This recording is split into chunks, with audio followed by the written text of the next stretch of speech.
If you're a plant mama like me and always worried about your green babies running out of water while you're traveling, this video is definitely for you.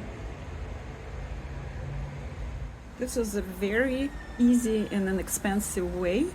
All you need is an old water bottle and a special watering rope. I will have a link in the description. It cost me under $5. I fill my bottle with some water. Make sure you don't fill all the way to the top. There you go.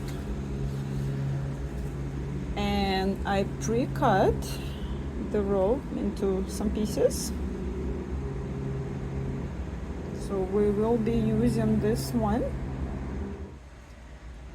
Okay, now let me move this out of the way so you can see better what I'm doing.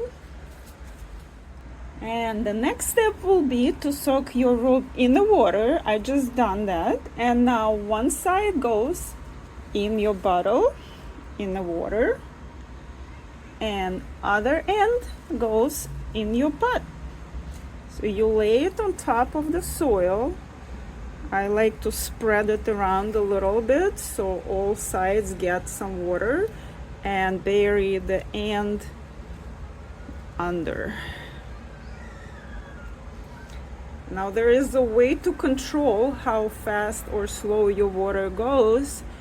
If you want your water to go faster, then your water level should be higher than your soil. If you want it to go slower, then it should be either at the same level or lower than your soil level. If it still goes too fast, and I always advise to try it before you leave for vacation, so all you do is tie a knot, or you can do few knots, and make sure that your knot stays above the water level, and that will slower the water even more.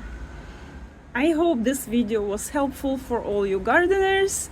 If you have any questions, please write them in the comment section, and please subscribe to my channel to see more travel hacks and tips and fun videos and so much more.